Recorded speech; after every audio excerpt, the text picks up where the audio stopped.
Assalamualaikum and hi. This is our video presentation titled The Impact of Malaysian Government Strategies under the 11 and 13 Malaysian Plans from the perspective of comparative economy development, with particular attention to the aspect of achieving a high-income nation status. In this video, we will be presenting our ideas and discussion as a group. This presentation is prepared by our group members.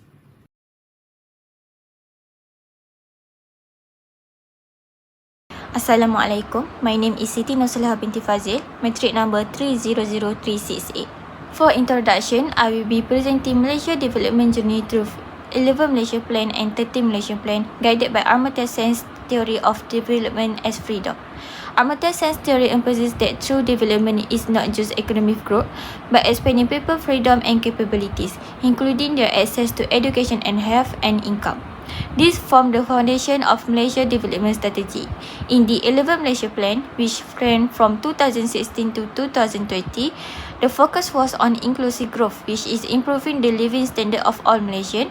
The plan prioritized poverty reduction, human capital development, and better access to education and healthcare. Despite these efforts, challenges such as income inequality, the digital divide, and environment issues remain. Moving forward to the 13 Malaysia Plan, covering from 2026 to 2030, shift the focus to creating a high-income, resilient economy. This plan emphasizes innovation, digitalization, and sustainable industry, aiming for a knowledge-based economy. The goal is to promote human well-being by improving technology, enhancing social equity, and ensuring environmental sustainability. The 11 Malaysia Plan was essential in aligning Malaysia development with the Sustainable Development Goals. It focused on inclusive growth, where the government worked to reduce poverty and ensure access to basic service for all. However, challenges like inequality between urban and rural areas, the digital divide, and environmental sustainability continue to persist. Looking ahead, the 13 Malaysia Plan is poised to take Malaysia to the next level by promoting innovation, green industries, and digital skills. The focus on technological growth and sustainability reflect Amartya Sen's vision of development, expanding people's freedom to pursue new opportunities and lead better life. The main challenge moving forward is ensuring that the benefits of development are equally accessible to all, especially in addressing the digital divide, social inequalities, and environmental stress. If Malaysia continue on this path of inclusive and sustainable growth, it will create a bright future for all citizens. Okay, let's move to analysis of RMK11 and RMK13 strategies. Hi, I'm ASMIMMY anak NILEE, matric number 297603. Today I will talk about Malaysia development plans. Malaysia aims to become a high-income country, but we still face challenges like low productivity, structural changes, and limited technology. The 11 Malaysia Plan RMK11 ran from 2016 to 2020. Its main goals were to grow GDP by 5 to 6% and increase income per person to 54,100 ringgit. The plan focused on moving Malaysia toward a knowledge-based economy with key areas like innovation, digital economy, private sector growth, and human capital development. Despite this effort, some states developed slower, coordination between government and private sector was limited, and the shift from labor-based to productivity-based growth was gradual. Now, RMK13 runs from 2026 to 2030. It targets GDP growth of 4.5 to 5.5% and 611 billion ringgit in investment. Using the Madani economy framework, the plan focuses on inclusive and sustainable growth. RMK13 emphasizes value-added industries, green economy, digital empowerment, and good governance. Strategies aim to reduce income and regional gaps, support unprotected groups, manage government debts, and use public-private partnership with Industry 4.0 technology. Malaysia is moving closer to high-income status, and RMK13 helps strengthen economic resilience. However, Challenges like inequality, regional gaps, and governance still need attention. My name is FATIN ADILA binti ZULKIFLI. My metric number 299580. Today I want to explain about evaluation based on Amartya Sen capability approach. Development is not only about economic growth such as GDP or income. According to Amartya Sen, true development expanding humans' freedom and choice, and focusing on what people are able to be and able to do. Sen explained this using two key ideas. Capabilities and functionings. Capability refer to real opportunities, such as access to education, healthcare, and digital technology. Functioning are the actual achievements that result from these opportunities, for example, gaining skill and having good health. Therefore, development is meaning only when people can turn opportunity into real achievements. Okay. Looking at RMK through Amartya Sen perspective, the plan mainly focused on productivity, investment, technology, and GDP growth. This have improved Malaysia's overall economic output.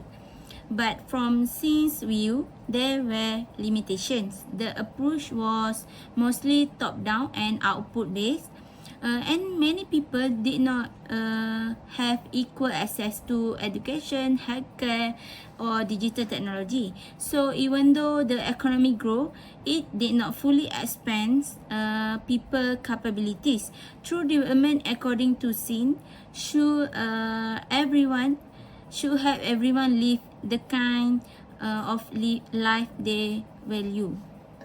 RMK 13 takes a people-oriented and inclusive approach to development.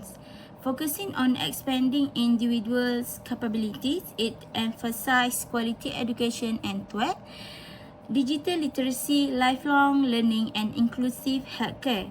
The goal is to help citizens convert opportunities into real outcomes, or what Sen called functionings. Unlike RMK 11's, RMK 13 shift the focus from just GDP growth to enhance freedoms, ensuring that development truly empowers people to live the lives they value. In this way, RMK 13 aligns closely with Sen's capability approach. Assalamualaikum. My name is Shakira Natasya binti NAYAN. My metric number is 299184. So I will continue presenting my part, which is 2.2 key findings and major challenges. This table compares RMK 11 and RMK 13 to highlight how Malaysia development approach has evolved from an economics focused model to a more people-centered and inclusive framework. So from development focus, RMK 11 mainly concentrated on strengthening economic growth and ensuring macroeconomic stability. In contrast, RMK 13 shift the focus toward people-centered development, where economic progress is meant to directly improve citizens' quality of life. Key priorities under RMK 11, the government prioritized infrastructure development and productivity to raise national output. In RMK 13, expand this prioritized by investing more in education, healthcare, skills development, and digital access, which are essential for long-term human capital development. Next, key achievement. One major strength of RMK 11 was its success in building a strong economic foundation. Meanwhile, RMK 13 key achievement lies in its emphasis on developing human potential and promoting social inclusion rather than focusing only on economic indicators. Next, social dimensions. In RMK 11, gave limited attention to equity and social justice, which meant that not all groups benefited equally from growth. But RMK 13 addresses this gap by focusing strongly on social welfare, inclusiveness, and equal opportunities for all citizens. So theoretical link. RMK 11 reflects an output-based growth model. On the other hand, RMK 13 aligns closely with Amartya Sen's capability approach, which emphasizes expanding people's freedoms and opportunity to achieve meaningful life outcomes. Last but not least, major challenges. The main weakness of RMK11 was its insufficient focus on human development. But for RMK13, the challenges is not policy design but implementation. Its success depends heavily on effective governance, strong institution, and active public participation. Moving on to the next, which is 2.3 analysis based on academic development theories. So this slide analyzes RMK11 and RMK13 using key academics development theories to show how Malaysia's development strategy has evolved over time. So the first one is linear growth and classical theory, which is according to Rostow and the Harrod-Domar model. Economic growth occurs gradually through stages driven by investment and capital accumulations. So RMK11 reflects this theory by emphasizing investment, human capital formation, and the transition towards a high technology and innovation-based economy. However, slow implementation and structural adjustment limited the achievement of some growth target. Second, economic transformation and new economic model. RMK11 also continue the new economic model, which aims to transform Malaysia from a labor-based economy into a high-income, innovation-driven one. This approach highlights the private sector as the main engine of growth, with the government acting as a facilitator. So this is consistent with endogenous growth theory, where innovation, learning, and human capital drive long-term economic growth. So the third, structural change and Schumpeterian theory. From the structural change perspective, development involves shifting resources from agriculture to manufacturing and then to high-value services. RMK11 promoted manufacturing and services, while RMK13 expanded further into advanced services, the digital economy, and green technology. This aligns with Schumpeterian theory, which emphasizes innovation as the key driver of productivity and competitiveness. So the fourth, inclusive and sustainable development theory, which is RMK13, places stronger emphasis on inclusivity and sustainable compared to RMK11. It focuses on reducing inequality, empowering marginalized groups, and balancing economic growth with environmental protection. This reflects equity-based growth theory and sustainable development principle. So the last one is government role and development planning. So finally, in a mixed economy like Malaysia, government planning plays a crucial role in addressing market failures. RMK11 focus more on quantitative growth, while RMK13 adopt a qualitative approach that prioritizes inclusivity, sustainability, and digital innovation. So this shift reflects Malaysia's transition toward a sustainable development framework. Overall, the evolution from RMK11 to RMK13 demonstrates Malaysia's shift from traditional growth-oriented development to a more inclusive and sustainable economic model necessary for achieving high-income nation status. Malaysia's development approach has changed over time. In the past, development focused mainly on GDP and economic growth. However, this approach did not fully address social problems such as inequality and limited access to opportunities. Under the 11th Malaysian Plan, the government strengthens economic fundamentals through productivity and investment. While this supports economic growth, its output-focused approach also led to inclusivity challenges. The 13th Malaysia Plan introduced a new direction by placing people's well-being in the center of development. It focused on education, healthcare, human capital, inclusiveness, and sustainability, so that everyone can benefit from growth.